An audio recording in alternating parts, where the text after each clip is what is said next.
guys, it's your favorite cook, Keely, and welcome to my kitchen. I want to say hey to everybody that is joining me for my very first video. Today we're going to be making very cheap, very kid-friendly chicken quesadillas.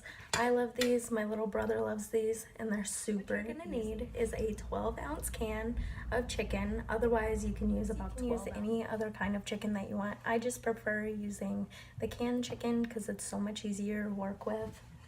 You're going to need some type of tortilla, whether it be corn or flour. Just make sure to gauge the size of pan or griddle that you're using so you don't use too big of a tortilla. You're going to need some type of cheese. I usually use shredded Fiesta blend or Colby Jack cheese. It's the easiest. You're going to need spreadable butter or margarine. You're going to need a fork for the chicken or spoon, whatever you prefer, and a butter knife or spatula for the So you're gonna want whatever you're cooking on set on about a medium temp. I have mine set at 300. See, I've already buttered one side of the tortillas. I have my chicken ready and I have my griddle on a medium heat. I'm gonna open the bag of cheese. Let's see. So what you're going to do is clean hands, obviously. You're going to smack this bad boy right on the griddle, butter side down. You're going to put some cheese on it. You can get messy, it just depends on how much you want to clean after this, so be careful if you need to. I use a lot more cheese because I'm a cheese-loving person. And then you're going to put the chicken on top. As you can see, if my camera would focus, which I don't think it is, I put the chicken on top of the cheese, and then I put a little bit more cheese on top of that, just so that way when it melts, it's going to almost glue both tortillas together. And then you're going to put the other one on top, butter side out, just like you would a grilled cheese. And then you're just going to wait for the cheese to melt, get a little bit of toasty, and then you can flip it, and the rest is history. While my quesadilla cooks, it's story time.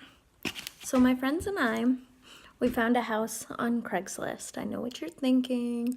Craigslist murder. That's what everyone thinks.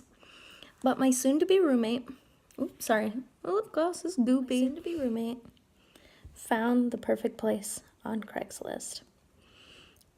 It was a beautiful home, a man who said that he was on a mission trip with his daughter. He said that he just needed somebody to occupy the home for a while. We thought, okay, that sounds really great, you know. He said the deposit is $1,000. That's just fine. That's about a normal deposit. And so we just kind of went with it. He gave us an application to fill out. We filled it out. We sent it in. They gave us more questions to fill out. They were normal questions at first. But as we're driving to go visit the house for the very first time, we get weirder questions like, do you work the night shift? Or what kind of car do you drive? A little bit odd, but you know, we kind of thought nothing of it. And then it asked more questions, and we were just kind of like, to my other roommate, you know, just hold off on answering. We'll see the house first. So we get to the house. The gate is unlocked, so we go in the backyard just like the man told us we could. We're looking around the house. It's a very nice house.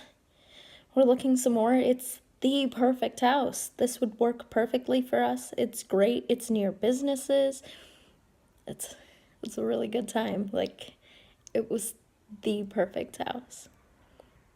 But this man, he messaged us and said he didn't want to deal with realtors because he's had them screw him over in the past, and we understood, you know. But the weird thing was, there was a realtor sign out front. Maybe it was old, we tried to tell ourselves. Maybe it was from before. I didn't think it was. So we kind of pushed and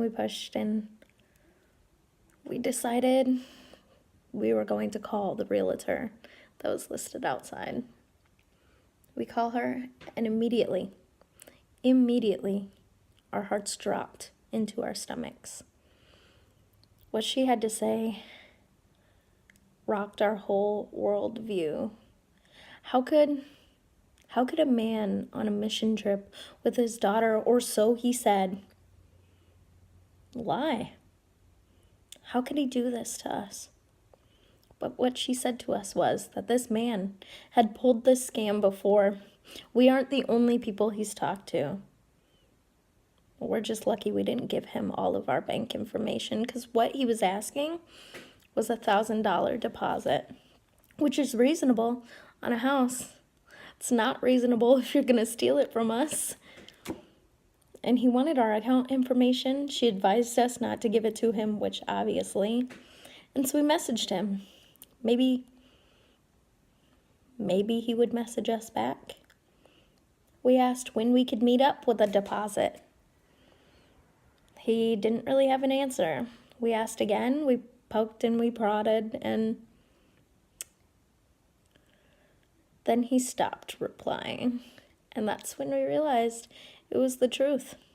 Had we given him our bank account information, we would have been out $1,000, and I wouldn't be sitting in this kitchen right now talking to you guys. It's insane to me that somebody could have even done that. It's just crazy. So, internet safety is always key. I know that's odd coming from somebody who's about to share all of their life with the internet, but stay safe out there, everybody. Now that story time is over, we're gonna check on the quesadillas. And once they're done, they're golden toasty. You can scoop them on up, cut them on up, and you can eat them. Make sure to remember that the quesadillas you can always freeze or do whatever you want with them. If you make too many, you can freeze them, and you can always fry them later on. It's totally fine. They taste great. And they're even better for dipping in queso that way. We're going to check on the quesadilla right now. It's not quite toasted enough to my liking on the underside. Really, it's up to you. But always keep an eye on it. It should be melted and stuck together and nice and warm in the middle and everything. But we're just gonna sit tight and wait for the finished product. What I did is I chopped it right in half because it looked like it was ready. I'm just gonna flip it on itself. You can always chop it into fourths if you'd like. My personal preference for the small tortillas is in half, so do whatever you like to do. And it's all done. You can put it on your plate and you can go ahead and eat it. Thank you so much for watching, guys, and thank you so much for joining me on my first ever cook and story time. I hope you guys enjoyed it. Make sure to subscribe, like, and hit that little notification bell at the bottom. Bye, guys.